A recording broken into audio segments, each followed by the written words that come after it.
Apa sebetulnya yang menjadi ekspektasi para pelaku pasar sehingga cukup yakin berinvestasi di pasar saham tanah air?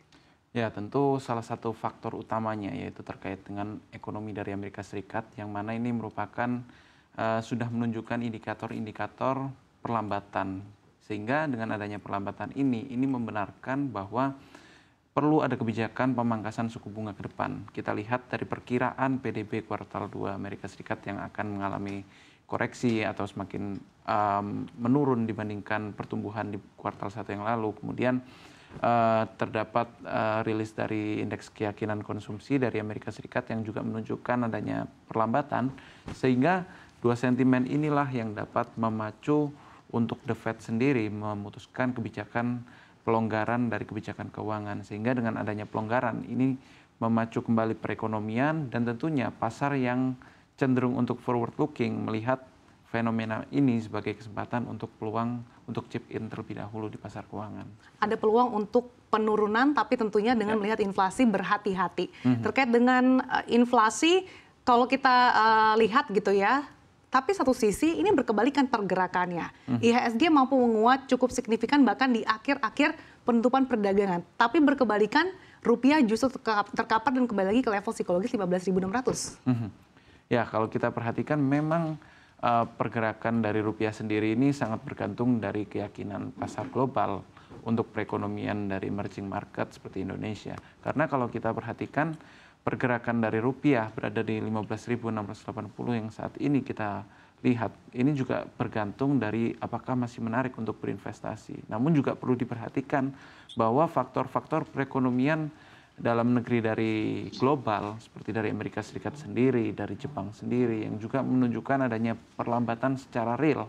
Ini menunjukkan bahwa mereka cenderung untuk hold atau wait and see dengan kondisi saat ini, atau mereka mungkin malah memilih untuk berinvestasi di instrumen di negaranya sendiri sambil menantikan di tengah ketidakpastian ini. Sehingga dengan nantinya ketika perekonomian semakin jelas, mungkin ini akan semakin mendorong untuk dana asing berinvestasi di dalam negeri, baik itu dalam rupiah, dalam SBN ataupun di pasar modal seperti saham. Oke, jadi meskipun satu persatu data sudah mulai keluar, tapi wait and see itu masih ada di psikologis pelaku pasar gitu ya. Saya akan ke Miss Pan. Miss Pan, as we know, Japan's core inflation is slowed for the third straight month to 2% year-on-year in January 2024, which means it's the lowest level in 2020 months, or matching the expectation of the BOJ's target and also exceeded the projection of the market. How do you interpret this data? Thank you for the question. Definitely for the Japanese core inflation there at 2%, that's actually the third time it's actually declined as well for Japanese economy. I would say that we have observed evidently this stemming from softer food prices in the latest month itself. But I think generally this kind of easing inflationary trend doesn't come as so much of a surprise given the global picture as well. And certainly for anyone who's looking quite closely at our PMI data, the prices data for the AU Jibun Bank PMI, we've preluded that kind of easing price pressure for Japan. But at around 2% level, as you just pointed out, I think for the Bank of Japan, which is widely expected to exit their current negative interest rate policy, I think the expectation is that around that level is still going to warrant that kind of move. But I would say that based on our analysis and forecast itself, for the rest of 2024, especially given, as we said, the PMI prices data are hinting at that prices, inflation could actually sink even further. I think that's going to keep the Bank of Japan at least around neutral before they actually have to, again, I think I heard wait and see into 2025. Do you think as the target of the core inflation of Japan, the BOJ will change its shifting to the monetary policy? Well, at this point, definitely, I think a lot of people are looking to the April meeting to actually see them exit the current negative interest rate policy regime. I don't think that's going to come too much as a surprise if that should materialize, and especially given how prices have been actually declining, and of course, with the recent February flash PMI data, certainly preluding the likelihood of that coming through even more, so more easing of the prices. I think that's going to actually, see them actually move a bit earlier, so April meeting itself. But again, just as mentioned earlier, I think anything further than that is unlikely, so they'll probably hold steady for the rest of the year after which. Even though the Japan's core inflation is in downtrend, do you think it's has the potential to recession? As we know, the last year or the end of the year, Japan's economy is very slowing. Yeah, I think definitely this is a lot going to be driven by what we're all looking out for. So the spring wage in negotiation in Japan, I think a lot of the expectation there is that we might finally see a real increase in terms of wages for the Japanese economy. And that itself is going to help spur consumption and also growth altogether for the Japanese economy. That's something that I think is a lot of the baseline scenario for many. So certainly something that is worth watching for.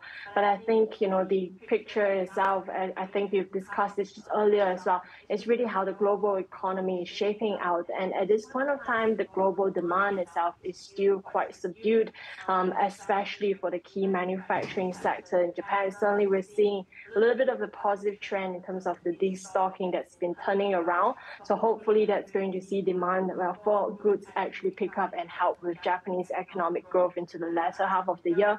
But at this point of time, we are still seeing situation being a little bit more on the soft side.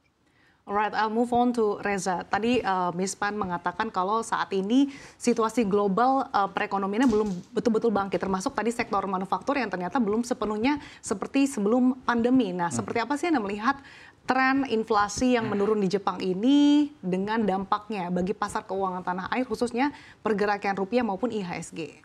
Ya, mungkin kalau kita perhatikan, inflasi yang terjadi di Jepang saat ini khususnya itu disebabkan oleh kenaikan harga komoditas. Salah satunya harga energi dan juga termasuk di dalamnya itu adalah batu bara.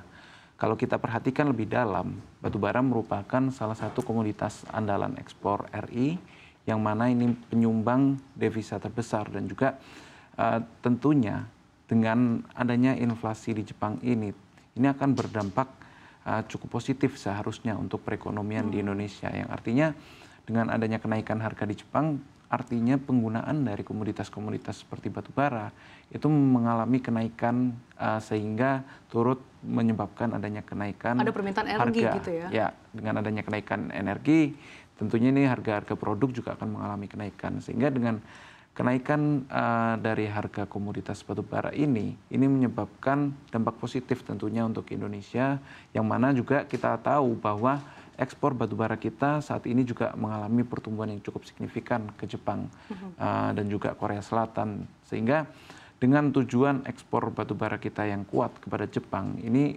akan berdampak positif untuk sektor batu bara dalam negeri, yang mana kalau kita perhatikan lebih dalam, kebutuhan dari batu bara dari Jepang itu mayoritas memiliki batu bara dengan kalori yang cukup tinggi, sehingga Indonesia juga mencukupi dan memiliki produk-produk dengan batu bara dengan kualitas kalori tinggi. Oke, artinya ada potensi permintaan batu bara dari Jepang seiring dengan perekonomian yang membaik, terutama tadi inflasi yang semakin menurun.